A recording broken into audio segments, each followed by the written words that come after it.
pamusoro that pamusoro imam tauyawo nenyaya yakamhangara naTinet ngwerume akamirirwa nenasisi wake Praxedis ngwerume. Iri nyaya yakambopinda mudare svondo rapfuura vachimhangarira Max vana. Nyaya ikasvika pakunzi Tinet vaende vagova vaunze zvinotaridza kuti nzvimbo yakavakwa naTinet chiratidzo aina Max vana vakaiwana chirudzii uye yakamira sei. Vakanzizve vagouya neumbowo hwacho. Ndo nyaya yadzoka mudare.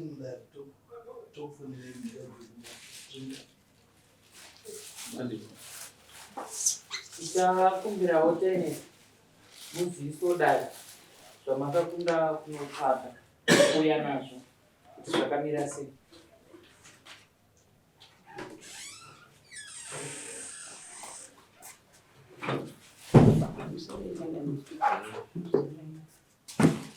Mapepa aya atakaunga tichipiwa Manass achipirwa pamusakabhunono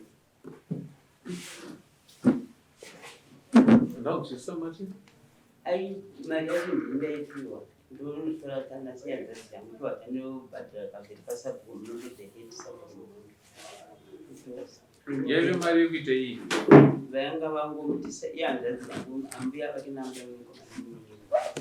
dati yaive mari yekuitei yokumubatsira kuti aone kurarama kuti achivapo pokugara achiwana pokugara ani banda nemurume wake vachitenga mumusha mani mamunondo munova mumusha makaberekwa Tinet zvakainzwa kuti vanangwerume vamwe vari mamunondo vamwe vari pangwerume. No, sir. Ngwerume. Sorry. Oh, sorry, sir. But let me just point this out, sir. Chief Chirao is not Chief Chinamhora, although they are neighboring chiefs. Wamunondo is a separate area, geographical area. Kwangwerume kuna sabu wacho. So we're talking of two separate areas. Bulawayo is not Harare because they are both in Zimbabwe. Bulawayo is not Harare, although they are both in Zimbabwe. So Kwamunondo, kuna sabu wacho. Kwa Ngwerume, kuna sabu wacho. Yes, sir. Sorry. Because we're supposed to be saying the truth under oath. Ngwerume and Munondo are two separate entities. Masabu, Ngwerume na Munondo, tsanangurire chinzwa. I'm sorry. Ngwerume na Munondo mabhuku mari. Ngwerume iri yega nena Ngwerume Munondo iri yega. Tinet takaberekerwa Ngwerume mwana Pamurewa. Sorry, sir. Vakaberekwa Ngwerume. Tinovati neighbor yedu ari Munondo asi isiso ana Ngwerume nana Munondo kana takangotasa tingoti chinhu chete isiso tatoberekwawo nana Munondo zvekare ndo mazita ndokwaberekwa seko kwaberekwa nababa wedu ndokwatora kuti zvekare vanina vangu vaviri vana Munondo naatezva zvekare mumusha baba vasekuru vangu inini vamwe vaitodza abowa vakatofa vakatosiya misha yavo mikuru zvakanyanya vakashayika kare vakatosiya musha wamamunondo mukuru nemhuri yakakura iri mamunondo saka takungotora semusha umwe chete takatowanda mamunondo kutopfuura paMgwerume isu madzokero muvhireji medu tiri tovashoma vagere maMgwerume pane vari mamunondo. No. Say that's not true. The only Ngwerume I Don't- know. don't- unozonzitaurai kana mapuwa mukana Okay, so musande kuzvishora because Varume. No, mukanopiwa masabhuku. Okay, thank you. Sabhuku munondo. pamusoro mamunondo mune vana maundoro vanogara mamunondo tichiuya mudare muno last time makatiti dzokerai munoona kuti musha wakawanikwa sei. So isusu tadzokera mumusha takanoita tsvagiririsa takaita tiri mumusha ikoko takabuda nazvo ndozvepana Zvisanangure chinzwa. Tsanangurai zvakabuda zvacho. isusu takabvunza vanhu vakuru mumusha vanga varipo mumakore acho 2013 vaitungamirira musha vakati havana zvizhinji zvavanoziva kuti musha uyu unga wakanyatsowanikwa sei nekuti sabhuku anga ane baba vangu late vaingoita zvinhu zvavo vari vega. Then vatazoenda kune munhu ane munda wakazovakirwa dzimba naava anonzi Manass tamubvunza achibva ati akaapproachwa naBlackCDs Ngwerume on behalf yemunin'ina wake vachida pekuita pekugara vachibva vawirirana zvavakawirirana vawirirana kudaro akatanga kuchipiwa mari naBlackCDs Ngwerume. Mafigures acho nemaamount acho vakaita takazvinyora zvirimo imomo. Can I respond? To explain. Ndo zvatakasangana nazvo patakaita patsvagidzo takaita. Okay. Okay, can I stop? Maybe Sapo, before it goes far, ngavangotaura court iri maererano nemombe yakavapiwa namaisvan. So that because havafani kuita a perception of impropriety. Ngavangotaura kuti mombe yakavapiwa namaisvan, what happened there? But let me just address nyaya yekunzi kwaNgwerume nekwaMunondo kune vanhu vakasangana. Kuna Paddington Ngwerume neava chete. How did I get stand yangu nini? Vakantaura back in 2012 kuti ndawana stand. I thought kuti vawana stand kwaNgwerume ndati how did you get that stand? It was no it was Munondo. That maybe this what kana things achiwanikwa nemudzimai because in your traditions, because I researched that, that's not really something that must take a question used to do. But more times that we have moved, I agree with that. So, kuna one petty. What must that take with Chinamhora? Second. The traditions.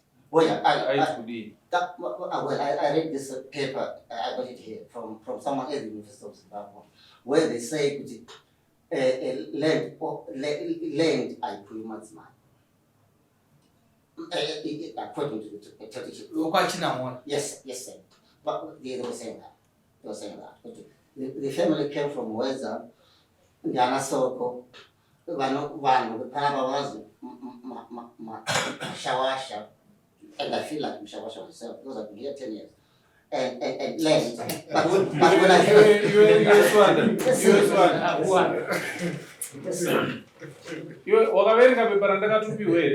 Yes, sir.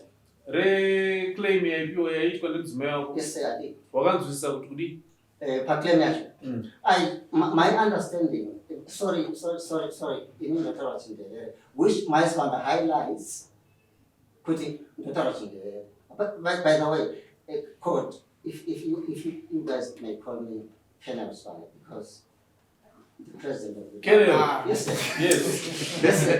Yeah, that's my title. Yes, English material court. Right. My son is trying to overturn the High Court decision.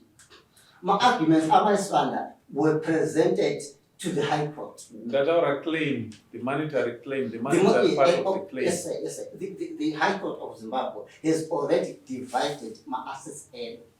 The settlement. Yes, that the monetary part of the claim yavaita. I think it was amounting to about 12,000 or so. Yeah.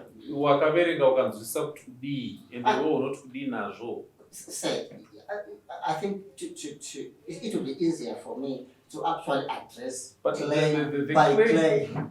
The claim is outside the consent yenyeko haikoti. I don't believe so, sir. I believe because they submit, High Court they submitted could inini ndivhiswe, and mombe yakapuwa sabu, my understanding was to celebrate kuvhiswa kwangu from this area.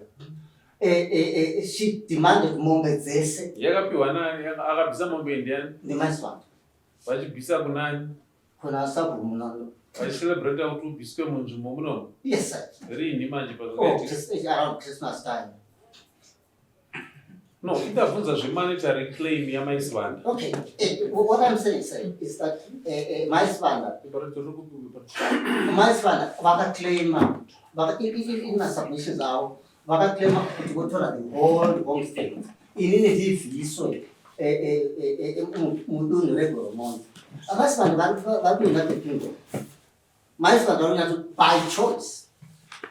She can't be here if she wanted to. She's a status akafana. We are court directors. We donate to her. She's not here because otherwise she can pay off the parliamentary aid work. If she respects this court, she has to present herself here because she's not here by choice. And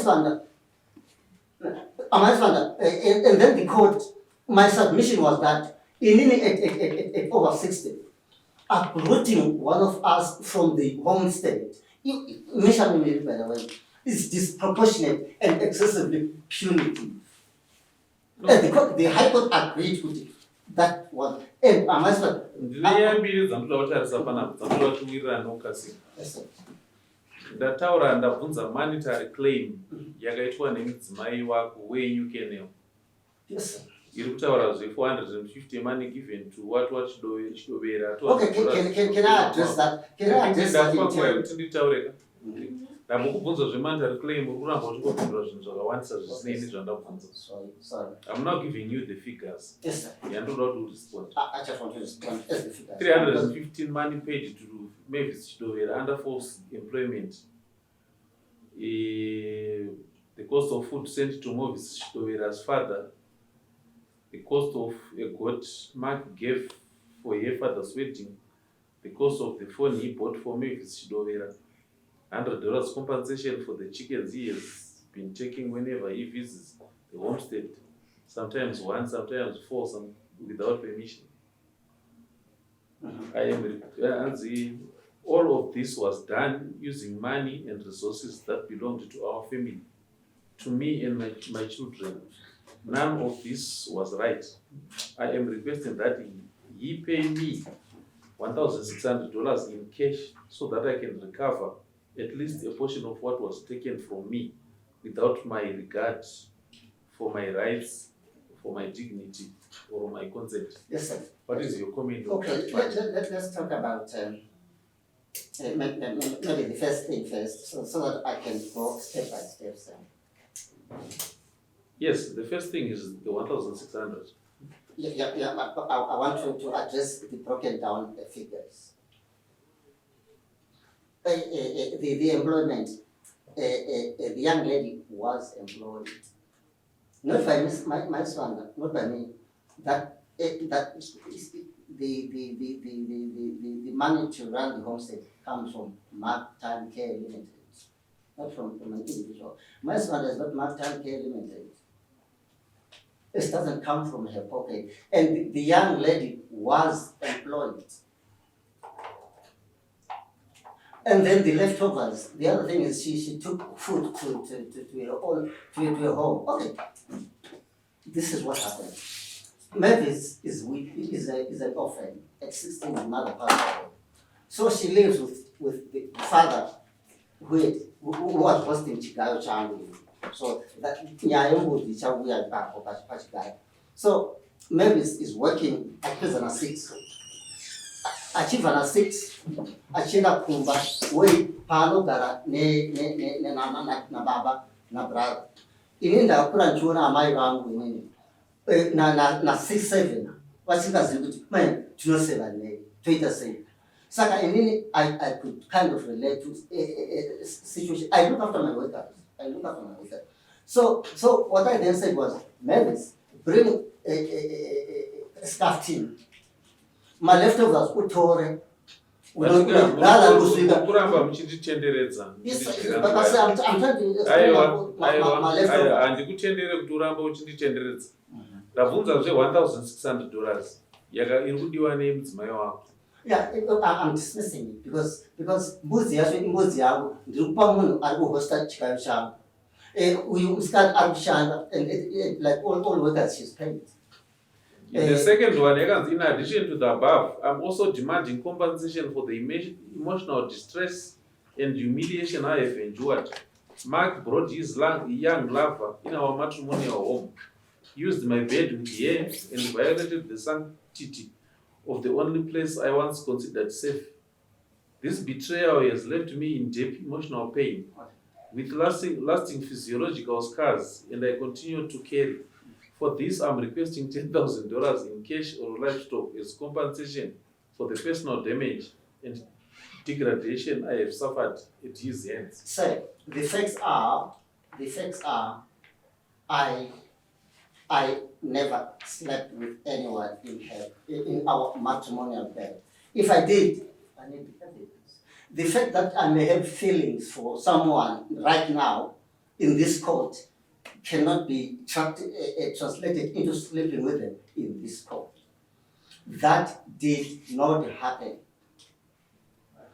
That now did not happen. Amai.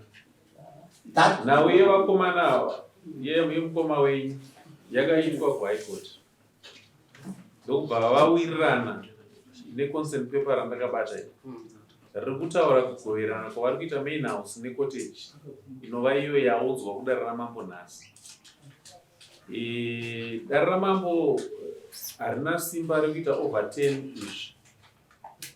Asi zvakanyorwa apa hazviwirirane netsika dzedu dzechishona. Tsika dzedu hadzitendere kuti murume auye ozogara mumusha memudzimai, zvikuru sei kana achinge atora mumwe mukadzi. Naizvozvo ini ndakatarisana netsika dzedu dzechishona, ndinoti kugara kuri kuita swanda mumusha menyu imimi hazvitenderane netsika dzedu. Ende ipapo ndichikurudzira Maki kuti utsvage kumwe kwaunonogara nemhuri yako, nekuti zvauri kuita hazvisi mutsika dzedu izvozvo. Ende mutsika dzedu dzevashona hazvitenderwi izvozvo.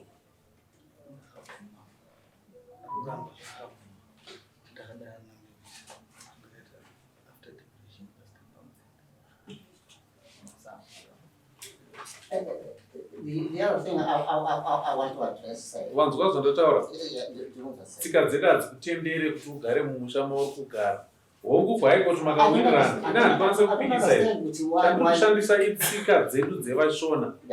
Tsika dzedu isusu hadzitendere kuti mukwasha arambe achigara mumusha mana atezvara. Iye arambana nemwana wavo. Chef andikari kumusha kwaatezvara. Zvoreva kuti cottage yamakapanana apa iyi. Can I just say this? Inini ndakatsvaga nzvimbo kwa Munondo. I approached through her, Sabu. I went na ivo hour kwa headman Shumba. And ndakaenda Shumba, I went there, nemadzimai ake. Vakauya kwa Chief Chinamhora. And Chief Chinamhora, as far as I'm concerned. Can you expand? Yes, sir. But Chief Chinamhora gave me permission to say. I think iwe uri munhu anoziva mutemo anotarisirwa kuti anga achiremekedza mutemo. Yes, sir. Uri munhu anotarisirwa kuti anga achiremekedza tsika. Inini chandataura inhau yetsika dzandati ndo dzamuri kuchikora. Ende idzodzo ndoda kuti dziremekedzwe sezvadziri. Iye nhingirikini ye-emotional distress iri kuclaimwa nemunin'ina wenyu mambo havana simba rekutarisa emotional distress iyoyo iri outside jurisdiction yamambo handikwanisi kutaura nezvayo iyi inenge yakutoda dare guru rekumusoro iyi inini yangu yandiri kutaura chete inhau yetsika dzachikorwa apa dzekuti uyu ari kugara mumusha mana atezvaro masister villages hazvinzwisisa but pamusha apa kando pamusha patainet ende iwewe wagara kumusha kwako iwewe kugoka Chef, my home is Zimbabwe. My home is Zimbabwe. As long as I follow the rules. I've been living in the United Kingdom for no say. My home. This is my home. Aiwa. Your home is Zimbabwe. Yes, sir. Asi handisi kukutendera kuti ugare mumusha makazvarwa tainet. Hausi musha makazvarwa tainet. Wow. Iwewe chirega kuda kuzvipadza kotsika iwewe. Tsika dzekwachinamhora dzinotaura namushinamhora. No, sir. Aiwa. Musha hausi. Say musha akuzi pangweru.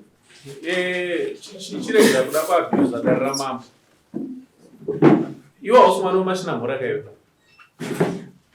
Ndati hausi mwana wemashinamhora. Handiti.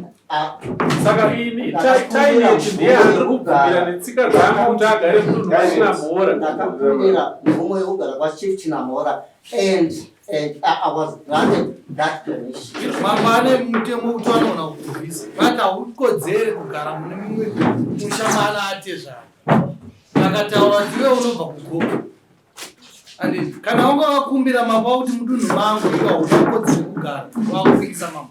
So there's no one apana munhu lawayo yekuva wange kuti anobva kuda musha. Wow, zvamakatoita zvekutenga ivuka zviri kunze kwemutemo hazvibvumidzwe nemutemo.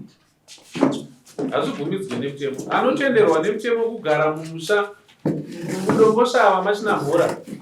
Nditaine ndiye mwana wemashinamhora. Iwe hausi mwana wemashinamhora.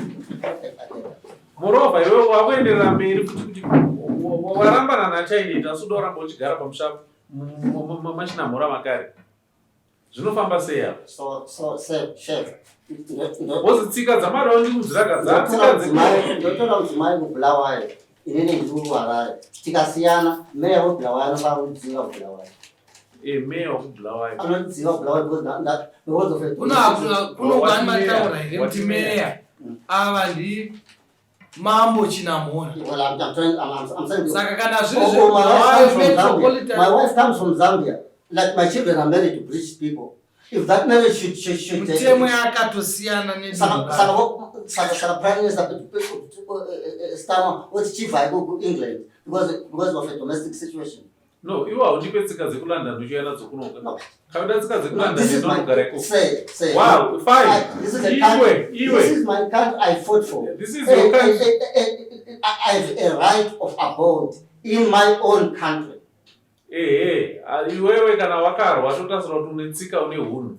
Chiteerera tsika dzamambo Chinamhora dzisingakubvumire kuti ugare mumusha memudzimai wawakaroora wouya nemumwe mukadzi mumusha imomo. The High Court of the land has decreed that I live in, and anyone who wants to overturn that has to go to the appellate division of the High Court. Indati muri kutyora tsika. Muri kutyora tsika ndozandataura. Kana uda kutakura tsika utoende nadzo kuHigh Court you can go. Asi ndati muri kutyora tsika. Tsika dzinoadministrwa namambo hadziadministrwe naHigh Court. Whatever you are doing is zviri kutyora tsika izvo. Kunyange makawirirana naHigh Court kuti ugare mumusha makaroorwa memudzimai wako. Zviri kunze kwetsika izvo. Hakuna tsika dzinotaura izvozvo. Itsika dzipi dzamuda kundunzira? Uda kundorora tsika dzekulanda uya uzondiudza kuZimbabwe. Aiwa kweta chidaro. If you kana uchiziva kuLondon uchigamuchira tsika dzako iyoyo dzekuti unotora mukadzi uya uzogara naye mumusha makeka, then you can as well go and stay in London. Ndokune tsika dzacho. KwaChinamhora hakuna tsika idzodzo, hazviite.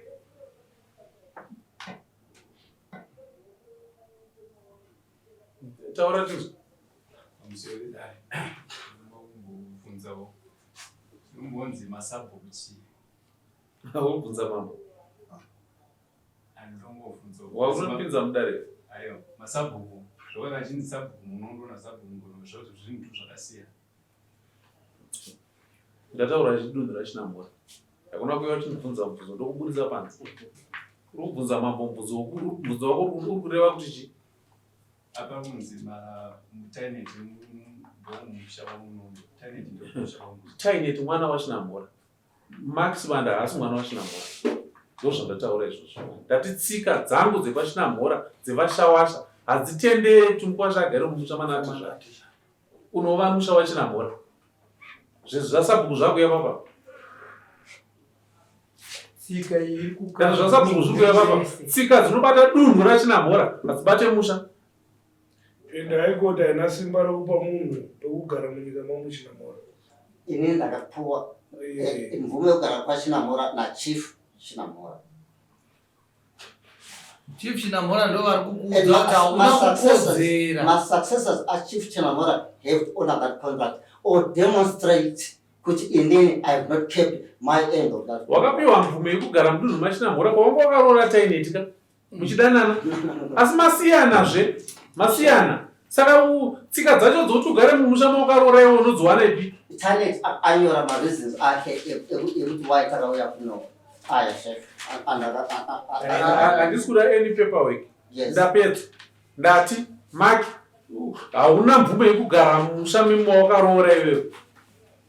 Especially uchigara nemumwe mukadzi. Tsika dzangu hadzitendere izvozvo.